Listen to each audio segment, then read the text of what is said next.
Hey guys, so I've been wanting to do this video for a while, and this is going to be about Mabel's story. And before we get started though, I just wanted to say that if you guys want to see more videos from us more often, we would like to do them regularly, but it's kind of hard making the time. So if you would like to check out our Patreon, the link will be below in the description, to help us be able to make more videos for you guys more often. I have tons of information I'd like to share. But let's get started. So she was freaking out a little bit, so I'm giving her a break, but I wanted to start off her story with like how I found her, which is kind of crazy because everybody's like, oh my god, where did you get her? I got Mabel from the most random little farm out here in the middle of Florida. A couple months after we moved here, I started looking to see what was available in the area, and I had saw a Craigslist ad for some bunnies, and it said it was in Tampa, and I live in Clearwater, so that's like not far at all. And so I had screenshotted it and sent it to my boyfriend Micah, and I was like, I love this rabbit, and she's in the way back, like the pictures are awful quality, and she's in the way back of the picture, which I'll post it, or I'll show it in the video here in a second. But she's in the way back of the picture, and all I see is one black ear and one white ear, and I was like, oh my god, I need this rabbit.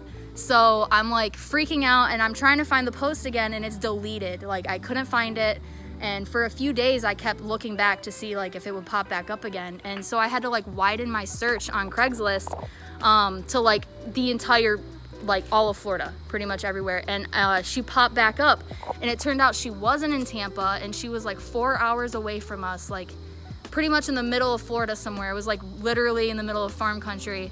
And I was like, okay, so I'm making this trip right now, and it's 6 o'clock at night. So we got there at like 10:30 at night. It's pitch black, and the guy, I mean, he takes us back to see the bunnies, and there she was, and she had blue eyes, and I was like, oh my god, so excited, so excited. So I drove like an 8-hour round trip or something like that for a $25 rabbit that I found on Craigslist, and that started my Mabel project. So okay, so after we got Mabel, so she was like from this like random farmer, as I told you guys, and so she wasn't handled at all. I'm sure that she was pretty much meant to be like a meat rabbit. I'm not sure. I don't think she was really supposed to be a pet. But she was not socialized at all, so she was freaked out the whole car ride back. And then honestly, it was probably for an entire year after we got her. She was very skittish of us. Like no matter how much I worked with her, she was scared to come up. She always ran when I walked in the room. And so I like eventually won her over with a whole bunch of treats, and she had gone into GI stasis probably about 6 months after I got her. Just randomly, she didn't want to eat, so I sat with her on the bed and fed her water and fed her critical care, and I got her to start eating and get out of GI stasis. And after that, she started bonding with me more, which I think that she knew that I was trying to save her. And then like flash forward to her very first litter was an accidental litter, because we had just gotten our very first English lop, Bo, and he had escaped his cage because I didn't know they were basically circus animals. Excuse my baby in the background. And so he escaped and got into her cage like perfectly. I don't know how that happened. But she had a half English lop litter. And then afterwards I had bred her with a mini Rex, and I got Flower. And then again, she had after that another accidental litter with our English lop Eeyore, because he had literally, like, no joke, he had escaped his cage by unlocking his cage. Like his padlock was unlocked, and then he broke into her cage. Like I got home, I could not find this rabbit anywhere in the house, and it turns out that he was literally inside her cage, and her cage was still locked, so I have literally no clue how that happened. And she's just enjoying these pets over here. But yeah, so she had another English lop litter, which was really hard on her. I did not at all want that to happen. And then afterwards, I wasn't going to breed her again because I figured that was a pretty hard litter. And then I was like, you know, she's such a good mom. And I wasn't very experienced as a breeder, like, too much, you know. And so I bred her with one of my teeny tiny mini Rex bucks. And she has, like, huge litters, like a minimum of 7 in her litters. And so I bred her to my little 3-pound mini Rex buck. And, she had those babies, but, like, that's where I got Sterling from, by the way. But that litter was just a complete disaster because she had her litter all fine. She was acting normal, eating, drinking, feeding her babies. And, like, the very next day, I'm looking at her, and I notice this weird, like, pink stuff from behind her. And I'm like, what is that? And I pick her up, and it was quite obvious to me that it was a prolapse because I used to rescue reptiles and deal with prolapses with bearded dragons and leopard geckos and stuff. And so it was quite obvious that it was a prolapse to me, and I was like, oh my god. And I knew a few different tricks with reptiles to help prolapses, so I tried them with her, and which means I put sugar on it to try to shrink it, see if it would go back in, and it would shrink, and we were able to, like, push it back in, but it came right back out. And so I knew, like, right then and there she needed surgery. And so I get a hold of a vet in the area, and I'm like, they first of all, they tell me to go to the emergency vet, and I didn't want to do that. And so I get her seen by this vet because our emergency vet, little backstory, is just awful. They had already killed one of our rabbits. Pretty much forced me to put her down, and I didn't want to go there. So I go to this vet, and this is already now 3 days after she had her litter. So she had a prolapse for 3 days, and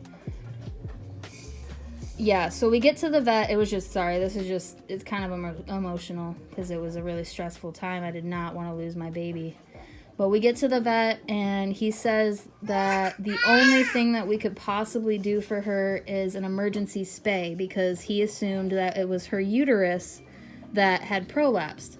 And so we scheduled a spay, and thank you, seriously, a huge shout out and thank you to everybody that donated to her GoFundMe because this was right after Christmas, and we, like, just were not prepared for that expense.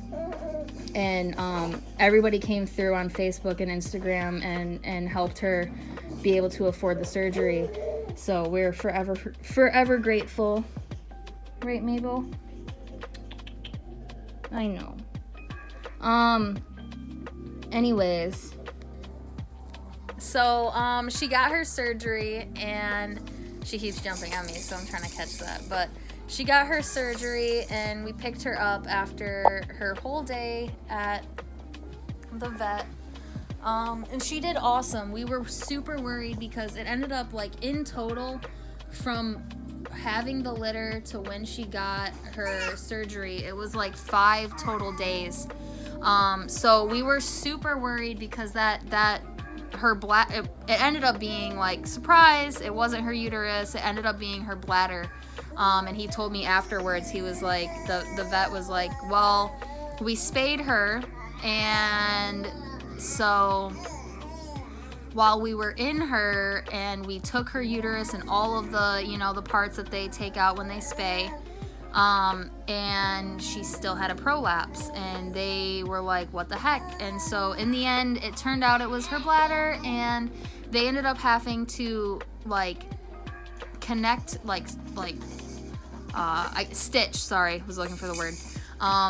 stitch her bladder in, like, 4 different spots inside of her body to keep it in place so that it could heal. And oh no, she jumped off the bed. But anyways, so after we figured out it was her bladder, that means that that part of her body had been outside of her body for multiple days straight, and, like, we had kept pushing it back in as they had told us to keep it moist and from getting necrotic. But when she went in the end, it really, like, the part of her that was sticking out had started to turn green, so it was starting to turn necrotic. And so I was extremely worried for about until until the 3 week after her surgery mark had passed. Then we knew we were like in the clear. But I was so worried to lose her afterwards to just internal infection from her just going septic. And so in the end, it turns out that she is awesome, and she's had her spay done now for, I want to say it's been like 8 months. So good on her. She's doing awesome.